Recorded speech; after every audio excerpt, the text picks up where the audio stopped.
Ya, setiap guru musik khususnya piano mestinya tahu, dan juga para siswa piano juga mestinya tahu bahwa di dunia ini ada satu kompetisi piano yang paling bergengsi, yaitu Chopin International Piano Competition. Meskipun khusus untuk karya-karya Chopin, tetapi karena Chopin itu sendiri adalah the king of the piano, maka juaranya itu dapat dikatakan dinobatkan sebagai salah satu pianis yang terbaik di dunia untuk satu periode tertentu.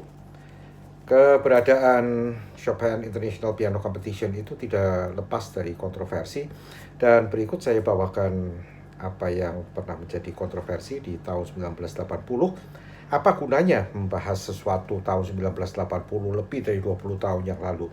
Sebagai pelajaran untuk para guru musik, untuk para siswa musik, kalau mau ikut kompetipret, juga pada panitia-panitia penyelenggara kompetipret, supaya hal-hal begini bisa dipikirkan sehingga semuanya berjalan lancar sesuai dengan harapan. Ya.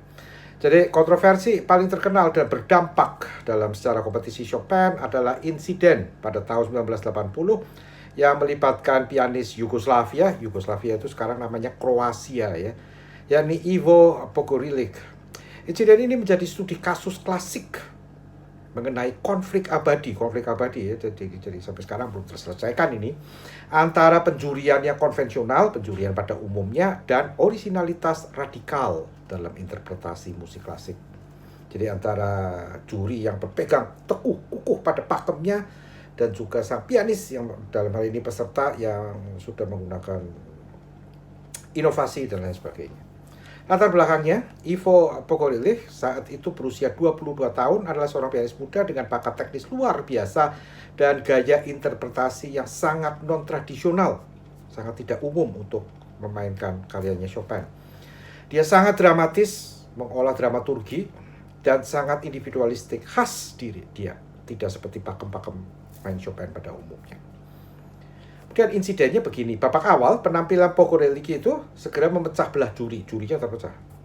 Beberapa juri sangat terpesona oleh keberanian, warna nada, dan tekniknya yang brilian. Sementara yang lain menganggap interpretasinya terlalu ekstrim, berlebihan, dan menyimpang dari tradisi Chopin. Kemudian meskipun dianggap sebagai salah satu pianis paling menarik secara teknis dalam kompetisi tersebut, Pogorilik gagal lolos ke babak final berdasarkan voting juri. Keputusan yang menyingkirkan Pogorilik memicu protes dramatis di antara para juri sendiri, yang berpuncak pada pengunduran diri salah satu juri paling terkemuka, yakni Marta Argerich. Juri yang paling vokal dan berpengaruh yang memprotes keputusan ini adalah pianis legendaris Marta Argerich, yang juga pemenang kompetisi Chopin tahun 65. Pernyataan Argerich yang sangat mengagumi bakat unik Pogorilik, mengatakan bahwa ia adalah seorang jenius. Sebagai bentuk penolakan atas eliminasi Pogorilik, Argerich segera mengundurkan diri dari panel juri. Pengunduran diri Argerich ditambah dengan penampilan Pogorilik yang sempat direkam, membuat insiden tersebut menjadi berita utama di seluruh dunia, publik dan media massa secara luas, yang juga mengkritik juri karena dianggap menghukum individualitas. Ironisnya, meskipun gagal, nggak menang di Chopin, malah karir Pogorilik ini naik. Dan insiden ini memicu perdebatan serius dalam dunia musik klasik sampai sekarang, yaitu di mana batas antara interpretasi pribadi yang masih dibolehkan dan penyimpangan yang tidak dapat diterima. Itu kalau Anda mengadakan kompetipret, panitianya, dan juga mbak-mbak, mas-mas yang jadi juri, mestinya mempertimbangkan hal ini.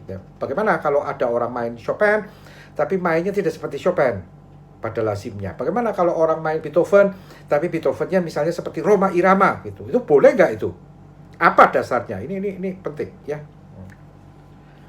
Jadi apakah kompetisi itu harus mencari kesempurnaan teknis yang patuh pada tradisi karena ini musik klasik, ataukah harus berani mengakui musikalitas yang revolusioner?